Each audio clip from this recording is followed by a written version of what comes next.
तो hello students, स्वागत है आप सबका मैथ्स स्टैंडर्ड 10th। आज का हमारा टॉपिक है लीनियर इक्वेशन में। और लीनियर इक्वेशन जो है, आज हम नया चैप्टर स्टार्ट करेंगे। तो लीनियर इक्वेशन जो है, स्टैंडर्ड 9th में ऑलरेडी आपने लीनियर इक्वेशन के बारे में पढ़ा होगा। Equation of the type a1x plus b1y plus c1 is equals to 0। ऐसे इक्वेशंस को हम linear equation in two variable बोलते थे, linear equation in two variable. और अगर पेयर बोलेंगे, अभी हम देखेंगे pair of linear equation. Pair मतलब दो, पेयर मतलब दो, तो दो लीनियर इक्वेशन है। और इन दो लीनियर इक्वेशन का अगर हमें सॉल्यूशन फाइंड करना है तो हम ग्राफिकल मेथड से सॉल्व कर सकते हैं, या सब्स्टिट्यूशन या एलिमिनेशन। तो चलिए ग्राफिकल मेथड से देखते हैं। अगर ग्राफिकल मेथड से देखेंगे तो पहले हमें चेक करना होगा कि सिस्टम कंसिस्टेंट है कि नहीं। मतलब इसका सॉल्यूशन जो है, सॉल्यूशन अगर हमें मिलेगा, अगर सॉल्यूशन पॉसिबल है इसका, तो ये सिस्टम हम कहेंगे कंसिस्टेंट सिस्टम है। ये सिस्टम क्या कहेंगे, हम उसे कंसिस्टेंट सिस्टम कहेंगे। और अगर लीनियर पेयर ऑफ इक्वेशन का अगर सॉल्यूशन इम्पॉसिबल है या फिर पॉसिबल नहीं है, नॉट पॉसिबल, तो हम उसे कहेंगे इनकंसिस्टेंट सिस्टम। उसको हम क्या कहेंगे, इनकंसिस्टेंट सिस्टम। और अगर कंसिस्टेंट सिस्टम है तो कंसिस्टेंट सिस्टम में या तो सॉल्यूशन पॉसिबल है, यूनिक सॉल्यूशन मिल सकता है, या फिर हमें इनफाइनाइट सॉल्यूशंस मिल सकते हैं। क्या मिल सकते हैं हमें, इनफाइनाइट सॉल्यूशन। तो ऐसा सिस्टम कि जिसमें a pair of linear equation in two variables which which has solution is called as consistent pair of linear equation, and a pair of linear equation which has infinitely many common solution, such a pair is known as dependent pair of linear equation in two variables. Also जिसके solution नहीं होंगे, pair of linear equation which has no solution is known as inconsistent pair, is known as inconsistent pair। और अगर solution नहीं है तो उसको inconsistent solution कहेंगे, इनकंसिस्टेंट पेयर कहेंगे। और कब सॉल्यूशन नहीं मिलेगा, जब दो लाइंस जो है कभी भी टच नहीं होगी। तो इसका मतलब है कि अगर सॉल्यूशन नहीं है, सिस्टम इनकंसिस्टेंट है, तो लाइंस कैसी होंगी, lines are parallel, the lines may be parallel. तो एक केस हो गया ये जिसमें सॉल्यूशन नहीं होगा। और अगर लाइंस पैरेलल होगी तभी तो इंटरसेक्ट नहीं करेगी, और इंटरसेक्ट नहीं करेगी तो सॉल्यूशन भी नहीं मिलेगा। और इसीलिए inconsistent pair of systems are always parallel, inconsistent pair of equations are always parallel. और अगर यूनिक लाइन में अगर हमें इंटरसेक्ट, यूनिक पॉइंट पे अगर हमें लाइंस को इंटरसेक्ट करते हैं, तो ये यूनिक पॉइंट जो है, ये यूनिक पॉइंट जो है, हम कहेंगे कि लाइन जो है इंटरसेक्ट करे सिंगल पॉइंट या फिर यूनिक पॉइंट पे, और सॉल्यूशन जो है यूनिक होगा। सॉल्यूशन क्या मिलेगा इसका, यूनिक। और ऐसे सिस्टम को हम कंसिस्टेंट सिस्टम कहेंगे। क्या कहेंगे उसको, कंसिस्टेंट पेयर ऑफ सिस्टम। और सिमिलरली लाइंस जो है कोइंसाइड करें, कोइंसाइड मतलब सेम ही होगा, सेम लाइन होगी। कोइंसाइड का मतलब होता है सेम लाइन। तो एक लाइन है और ऐसा ही दूसरे इक्वेशन है जिसका भी वही इक्वेशन है और वही लाइन है, तो ये लाइन जो है कोइंसाइड करेंगी। तो ये जो सभी पॉइंट्स जो है कोइंसाइड करेंगे, इन सभी पॉइंट्स जो है इस लाइन के साथ कोइंसाइड करेंगे। तो क्या कह सकते हैं कि इसके लिए इस सिस्टम को सॉल्यूशन तो है, तो कंसिस्टेंट सिस्टम तो कही जाएगी, बट डिपेंडेंट कंसिस्टेंट कहेगा। इस सिस्टम को डिपेंडेंट कंसिस्टेंट सिस्टम कहेंगे। और इसके पास इनफाइनाइट सॉल्यूशन होंगे। इसके पास कितने सॉल्यूशन होंगे, इनफाइनाइट। तो अगर सॉल्यूशन पॉसिबल है तो कंसिस्टेंट सिस्टम है। और कंसिस्टेंट सिस्टम में भी या तो वो यूनिक सॉल्यूशन हो सकता है या फिर इनफाइनाइट सॉल्यूशन हो सकता है। और अगर सिस्टम इम्पॉसिबल है, सॉल्यूशन इम्पॉसिबल है, तो उस सिस्टम को हम इनकंसिस्टेंट सिस्टम कहेंगे। चलिए इसके रिलेटेड एग्जांपल्स देख लेते हैं, आपके टेक्स्ट बुक में है। और एक चीज जो है, ये टेबुलर फॉर्म में दिखा है, जो अभी अगर सपोज दो इक्वेशन है, दो इक्वेशन है और हमारे पास एक पेयर है लीनियर इक्वेशन का। सपोज एक लीनियर इक्वेशन ये है और दूसरा लीनियर इक्वेशन है a2x plus b2y plus c2 is equal to 0। तो ये a1 a2 b1 b2 और c1 c2 है, उसको कहेंगे कोएफिशिएंट्स। उसको क्या कहेंगे हम, coefficients of the linear equations. तो कोएफिशिएंट जो है, coefficient are useful in determining whether the system is consistent और इनकंसिस्टेंट। अगर सिस्टम जो है कंसिस्टेंट है या फिर मतलब इसका सॉल्यूशन निकल रहा है, तो a1 जो है, a1 जो है, a1 जो है a1 by a2 b1 by b2 के इक्वल हो जाएगा। a1 by a2 b1 by b2 के इक्वल हो गया तो हम कहेंगे कि लाइंस जो है, लाइंस क्या कर रही है, लाइंस जो है कोइंसाइड हो रही है, a1/a2 जो है b1/b2 के इक्वल हो गया, और अगर b1/b2 भी c1/c2 के इक्वल हो गया, तो हम कह सकते हैं कि लाइंस क्या है, लाइंस जो है पैरेलल लाइंस है। a1/a2 जो है b1/b2 के इक्वल हो गया, और b1/b2 जो है c1/c2 के इक्वल हो गया। तो ये दो लाइंस जो है पैरेलल हो जाएंगी और इसके इनफाइनाइट सॉल्यूशंस होंगे। सिमिलरली अगर a1/a2 जो है पहला ही कंडीशन अगर फुलफिल नहीं हो रहा है, a1/a2 फुलफिल नहीं हो पा रहा है कि b1/b2 के इक्वल हो गया, तो वो लाइन जो है हम कहेंगे कि यूनिक सॉल्यूशन है, कंसिस्टेंट तो है और यूनिक सॉल्यूशन हो जाएगा। वो क्या हो जाएगा, यूनिक सॉल्यूशन, जो अभी ये फर्स्ट पेयर बता रहा है, first pair of linear equation. तो ये लाइन इंटरसेक्ट करेगी, इंटरसेक्टिंग लाइन है और एग्जैक्टली वन सॉल्यूशन मिलेगा, यूनिक सॉल्यूशन भी कहेंगे उसको। और अगर फर्स्ट दो कंडीशन जो है अगर हमने प्रूव कर दिया सेम है, a1/a2 b1/b2 के इक्वल है, और अगर ये जो है सिस्टम c1/c2 भी इक्वल आ गया, तो ये लाइंस क्या हो जाएगी, फिर बाद में ये लाइंस कोइंसाइड हो जाएगी और हमें मिलेंगे इनफाइनाइट सॉल्यूशन। सिस्टम तो कंसिस्टेंट ही होगी, डिपेंडेंट कंसिस्टेंट कहेंगे उससे, और इस केस में हमें इनफाइनाइट सॉल्यूशन मिल जाएंगे। और अगर a1/a2 और b1/b2 हमें इक्वल मिल गया और अगर हमें c1/c2 इक्वल नहीं मिला, तो इसका एक ही मतलब होता है कि लाइंस क्या है, पैरेलल है, और इस केस में हमें कोई भी सॉल्यूशन नहीं मिलेगा, no solution in this case. तो हम अगर हमें एक पेयर दिया गया है लीनियर इक्वेशन का, तो हम कोएफिशिएंट को कंपेयर करके हम फाइंड कर सकते हैं कि सिस्टम जो है या इंटरसेक्टिंग है या फिर कोइंसाइड है या फिर पैरेलल है। चलिए देखते हैं इससे रिलेटेड एक एग्जांपल, क्वेश्चन एग्जांपल 1 देख लेते हैं। Check graphically whether the pair of equations is consistent. एक पेयर दिया है x + 3y = 6 और 2x - 3y = 12, और हमें ग्राफिकली सॉल्व करना है। ग्राफिकली तो ग्राफिकल मेथड देख लेते हैं। तो पॉइंट्स प्लॉट करना आता ही होगा आपको, सॉल्यूशन फाइंड करना 9th स्टैंडर्ड में हमने देखा था, कैसे फाइंड किया था।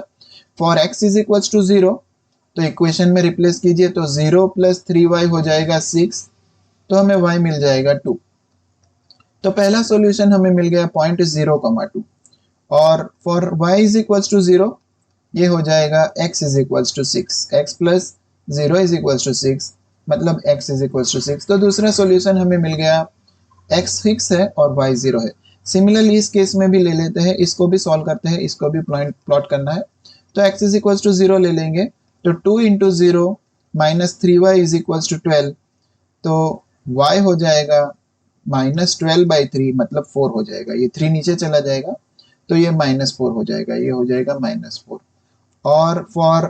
और दूसरा सॉल्यूशन हो जाएगा फॉर y = 0, तो y = 0 के लिए हो जाएगा ये 2x = 12, मतलब ये हो जाएगा 6,0। फिर से हो जाएगा ये x हो जाएगा 6, तो मतलब ये पॉइंट हो गया 6,0, और ये पॉइंट हो जाएगा 0, -4। चलिए ग्राफिकली इसको सॉल्व करते हैं, तो प्लॉट करके देख लेते हैं। ये हो जाएगा हमारा y एक्सिस, ये हो जाएगा हमारा x एक्सिस, ये हो जाएगा हमारा y एक्सिस। तो चलिए 0,2 पॉइंट प्लॉट करते हैं। तो 0,2 पॉइंट यहाँ पे होगा, y एक्सिस पे 2 और x एक्सिस पे 0। सिमिलरली 6,0 जो है x एक्सिस पे होगा 6,0, तो ये पॉइंट मिल गया हमें 6,0। सिमिलरली 0, -4 जो है y एक्सिस पे होगा नेगेटिव साइड पे, ये हो गया हमारा 0, -4। तो ये लाइन जो है, और लास्ट पॉइंट है 6,0, तो 6,0 ऑलरेडी प्लॉट किया गया है। तो एक लाइन जो है इस तरह पास होगा, ये इन दोनों पॉइंट्स में से, और एक लाइन जो है इन दोनों पॉइंट्स में से पास होगा। मतलब ये लाइन जो है इंटरसेक्टिंग है, यूनिक सॉल्यूशन मिल रहा है। इस केस में हमें क्या मिल रहा है, यूनिक सॉल्यूशन मिल रहा है। और ये दो लाइंस जो है इंटरसेक्ट कर रही है, intersect at a unique point. और सॉल्यूशन क्या मिल गया हमें, इस केस का सॉल्यूशन मिल गया 6,0। इस केस का सॉल्यूशन क्या मिल गया हमें, 6,0। और अगर यूनिक सॉल्यूशन मिला है, तो हम कह सकते हैं कि ये सिस्टम जो है कंसिस्टेंट सिस्टम है। ये क्या है, कौन सा सिस्टम है, ये सिस्टम कंसिस्टेंट सिस्टम है। ये एक सिस्टम है कंसिस्टेंट सिस्टम। चलिए एक और एग्जांपल देख लेते हैं, इससे रिलेटेड एक और एग्जांपल देख लेते हैं। Graphically find whether the following pair of equation has a no solution, unique solution और इनफाइनाइट। तो पहला इक्वेशन है हमारे पास 5x minus 8y plus 1 is equals to 0, ये इक्वेशन 1 है।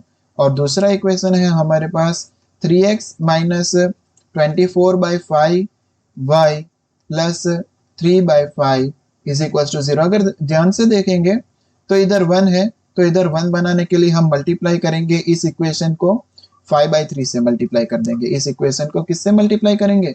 5/3 से मल्टीप्लाई करेंगे। Multiply equation 2 with 5/3, equation 2 with 5/3। तो इक्वेशन 2 को हम मल्टीप्लाई करेंगे तो ये हो जाएगा 5/3 जो है 5/3 और 3 कट हो जाएगा तो बचेगा 5x।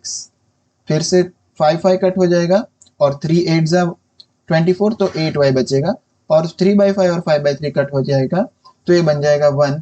तो एक्चुअली ध्यान से देखेंगे तो equation 1 and 3 are same, equation 1 and 3 are same. So lines क्या हो जाएगी? अगर इक्वेशन सेम है तो लाइंस विल कोइंसाइड, और इस केस में अगर लाइन कोइंसाइड कर रही है तो hence it will have infinite solution, hence it will have infinite solution, it will have infinite solution. This system will have infinite solution. और अगर सिस्टम के पास इनफाइनाइट सॉल्यूशन है तो वो हो जाएगा डिपेंडेंट कंसिस्टेंट। वो क्या हो जाएगा? वो सिस्टम हो जाएगा डिपेंडेंट कंसिस्टेंट। और लास्ट एग्जांपल 3 देख लेते हैं। बहुत ही सिंपल एग्जांपल है, मैं आपको इक्वेशन बना के दे दूंगा, आप ट्राई कीजिए इसको सॉल्व करना। आप ट्राई कीजिए इसको सॉल्व करना। तो चंपा जो है चंपा वेंट टू अ सेल और परचेस करना है उसको पैंट्स और स्कर्ट्स को परचेस करना है। तो हम एज्यूम कर देते हैं कि लेट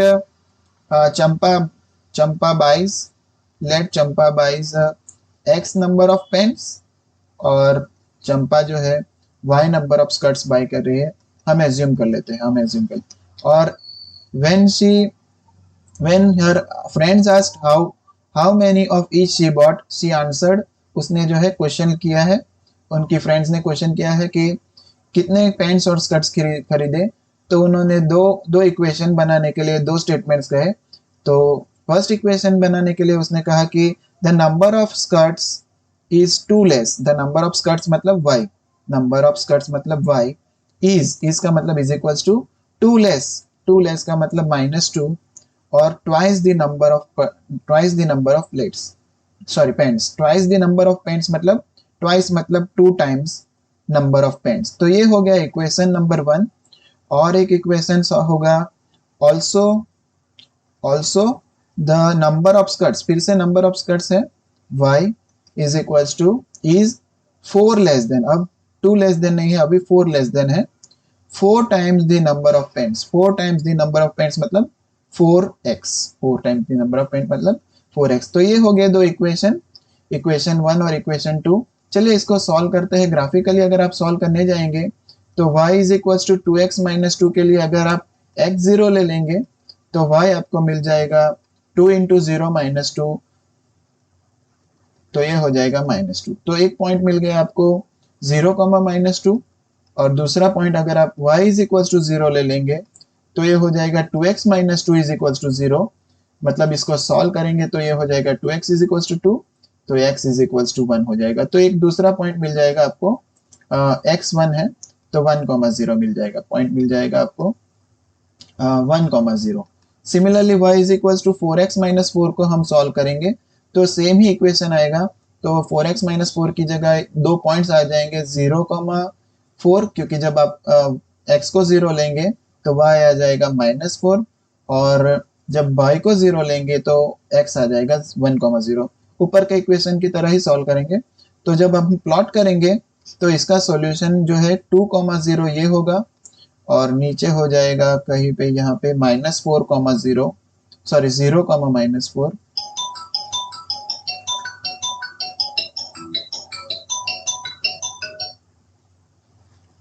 ये हो जाएगा 0,-4,